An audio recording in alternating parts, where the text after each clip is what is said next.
അവസാന നിമിഷം ഇന്ത്യ മുന്നണിയിലേക്ക് ഓടിക്കയറിയ ഒരാളുണ്ട്.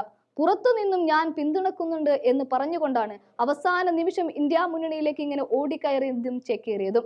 എന്നാൽ ആ തീരുമാനം തീർത്തും ശരിയായിരുന്നു എന്ന് ഇന്നലെ വന്ന ഉപതെരഞ്ഞെടുപ്പിന്റെ ബലം കൂടെ കഴിഞ്ഞതോടെ മമതയ്ക്ക് അങ്ങനെ കൃത്യമായി വ്യക്തമാവുകയാണ്.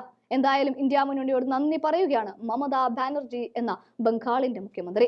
പല രൂപത്തിൽ സന്ദേശ് കാലി വിഷയമടക്കം ഉയർത്തിക്കാണിച്ച് മമതയെ പൂട്ടാനുറച്ച് മോദിക്ക് മുന്നിൽ മമത പതറാതെ നിന്നതും ഇന്ത്യ മുന്നണിയുടെ ഒറ്റ ബലത്തിൽ കൂടിയാണ്. അതുമാത്രവുമല്ല, കഴിഞ്ഞിടക്ക് നടന്ന ബംഗാളിൽ 4 നിയമസഭാ മണ്ഡലങ്ങളിലേക്ക് നടന്ന ഉപതെരഞ്ഞെടുപ്പിൽ എല്ലാ സീറ്റുകളിലും തൃണമൂൽ കോൺഗ്രസ് വിജയിച്ചിരുന്നു. അതുകൊണ്ട് തന്നെ ഇപ്പോൾ നെഞ്ച് നിവർത്തിക്കൊണ്ട് മമത പറയുന്നുണ്ട്, ഇന്ത്യയിലാകെ BJPക്ക് എതിരെയുള്ള തരംഗമാണ് എന്ന്. അതായത് ഇന്ത്യ മുന്നണി തരംഗം സൃഷ്ടിക്കുമ്പോൾ BJP ഇല്ലാതാകുന്ന കാലത്തിന്റെ തരംഗമാണ് കാണുന്നത് എന്ന്. അതിന് കാരണമോ ഇന്ത്യ മുന്നണിയുമാണ്. ഈ മുന്നണി രൂപീകരിച്ചപ്പോൾ കൂടെ കൂടുകയും എന്നാൽ സീറ്റ് വിഭജനത്തിലേക്ക് കടന്നപ്പോൾ കാലുവാരുകയും ചെയ്തിരുന്നു ഇതേ മമത തന്നെ. ബംഗാൾ കോൺഗ്രസിനോട് ഇടഞ്ഞ് ഉച്ചിക്കറിവ് ഉള്ളിൽ വെച്ചുകൊണ്ട് രാജ്യം മുഴുവൻ ഒന്നിച്ചു പോരാടുന്ന വേളയിൽ സീറ്റ് വിഭജന സമയത്ത് മമത അങ്ങ് വിട്ടുനിന്ന് വിറപ്പിക്കാമെന്ന് കരുതി ഈ ഇന്ത്യ മുന്നണി. പക്ഷെ നടന്നില്ല എന്ന് മാത്രമല്ല, അമരക്കാരനായ രാഹുൽ ഇന്ന് പ്രതിപക്ഷത്തിന്റെ അമരത്തു തന്നെയുണ്ട്.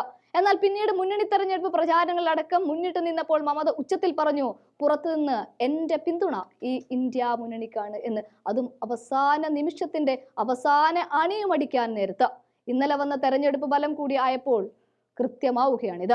പിന്നെയും ഒരു വ്യക്തതയും വന്നു. BJP തരംഗം മാഞ്ഞു എന്ന് മാത്രമല്ല, BJPക്ക് ഇപ്പോൾ പരാജയത്തിന്റെ തരംഗമാണുള്ളത്. അല്ലെങ്കിൽ എങ്ങനെയാണ് മൂന്നാം ഊഴത്തിലും പ്രധാനമന്ത്രിയായ മോദിയുടെയും BJPയുടെയും സഖ്യകക്ഷികളും ഒക്കെ കൂടിച്ചേർന്ന് ഉഴുതങ്ങനെ മറിച്ചിട്ടും 13-ൽ വെറും 2-ലേക്ക് ഒതുങ്ങേണ്ടി വന്നത്?